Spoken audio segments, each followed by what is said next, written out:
안녕하십니까, 손해사정사 김봉렬입니다. 백신으로 좀 나아질 줄 알았던 코로나 바이러스가 연일 기승을 부리고 있습니다. 오늘 코로나 확진자가 1212명에 달하며 코로나 사망자 수가 오늘 1명이 추가되어 총 2033명으로 집계되었습니다. 모두가 마스크 착용과 개인위생관리에 철저하게 대비하여서 코로나를 잘 극복하시기를 바랍니다.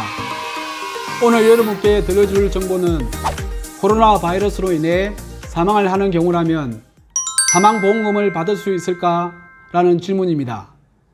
그리고 사망보험금을 받을 수 있다면 질병사망보험금을 받을 수 있을까요? 아니면 재사망보험금으로 받을 수 있을까라는 질문입니다. 그래서 오늘은 코로나 바이러스로 인한 인명피해가 발생했을 때 보상 기준이 어떻게 되는지에 대해서 알아보도록 하겠습니다. 저는 보험회사나 지인들에게 강의를 할 때 코로나 바이러스로 인해 사망했을 때 질병사망보험금으로 보상받을까 아니면 재사망보험금으로 보상받을까라는 질문을 던집니다. 돌아오는 답변은 대부분 질병사망보험금으로 보상받을 수 있다고 답하였습니다. 그럼 제가 왜 이런 질문을 던졌는지 한 번쯤 의문을 가질 수 있을 것입니다. 뻔한 답이라면 질문을 던지지 않거나 논쟁거리가 없으면 손해사정사나 변호사를 찾아 상담받거나 고용하지 않겠죠. 코로나는 현재 질병으로 분류되어 있습니다. 따라서 생명보험에서 판매하고 있는 종신보험을 예로 들면 주계약에 해당하는 일반 사망보험금은 모두 보상받을 수 있습니다. 일반 사망보험금은 원인에 관계없이 질병사망보험금이든 상해사망보험금이든 모두 보상을 받을 수 있습니다. 그러나 특약 형태인 재사망보험금 청구는 환자의 기저질환이 다양한 이유로 분쟁이 발생할 수밖에 없습니다. 손해보험의 상해사고는 격극한 우연한 외래의 세 가지 조건이 충족되어야 하며 생명보험에서의 재해는 우발적 외래의 사고로 명시되어 있습니다. 즉, 재사망보험금과 상해사망보험금은 비슷한 듯 보여도 지급기준이 다르다는 것을 알 수 있습니다. 상해사망보험금 부지급의 이유는 생전에 기저질환을 가지고 있었을 경우 기저질환과 사망사고과의 인과관계가 있다면 상해 요건에 부합되지 않습니다. 피보험자의 질병으로 사망한 것이기 때문에 재사망보험금, 상해사망보험금을 지급이 불가하다는 것입니다.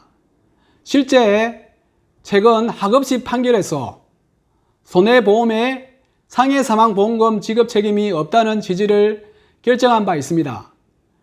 대구지방법원은 최근 코로나로 인해 보험금 분쟁건에 대해 대대적 기저질환이 코로나로 악화돼 사망할 경우 이를 상해사망으로 볼 수 없다고 판시하였습니다. 생보사는 금융감독원의 권고에 따라 지금까지 코로나로 인한 사망은 재사망보험금을 모두 지급했습니다. 재분류표에서 정한 기준에 따라 재사망보험금 지급이 가능하다고는 하더라도 최근 판례를 보게 되면 기저질환의 경우 사망 원인에 관련해서 코로나 사망보험금에 대한 분쟁이 발생할 수 있을 거라고 생각되어집니다. 그리고 코로나 감염은 질병에 해당되고 병원에서 치료를 받으면 실손보험에서 보상 유무입니다. 현재 코로나 관련 치료비는 국가에서 전액 지원이 되기 때문에 실제 손해본 금액만큼을 보상하는 실손보험에서는 보상이 불가합니다. 그리고 개인적으로 가입한 입원 일당은 보상받을 수 있습니다.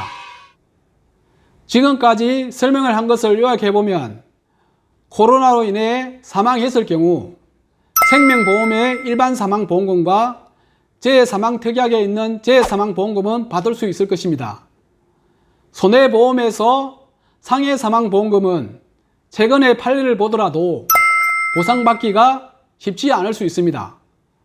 그리고 손해보험에서 특약으로 가입한 질병사망특약은 보상받을 수 있습니다. 물론 코로나로 사망한 원인이 인간관계에 따라 사망보험금이 여러 가지 해석이 나올 수 있지만 개인 혼자서 대형 보험사와 싸우기는 쉽지 않을 것입니다. 보험금 지급에 어려움이 따르는 경우에는 손해사정사는 보험 관련 변호사를 찾아 보험사에 대응하는 것이 가장 빨리 해결할 수 있는 지름길입니다. 만약 주위에 코로나로 인한 사망 원인이 된다면 전문가와 미리 조언하여 보험회사와 꼭 싸워서 승리하시기를 바랍니다. 지금까지 판례와 약관을 바탕으로 코로나 사망 시 보상금이 어떻게 지급되는지를 알아보았습니다. 더욱더 코로나에 잘 대처하여 이 위기 극복을 잘 할 수 있도록 바랍니다. 지금까지 시청하신 여러분께 감사드리며 구독과 좋아요 많이 부탁드립니다. 앞으로 유용한 정보로 더욱더 발전하는 복수사TV가 되겠습니다. 감사합니다.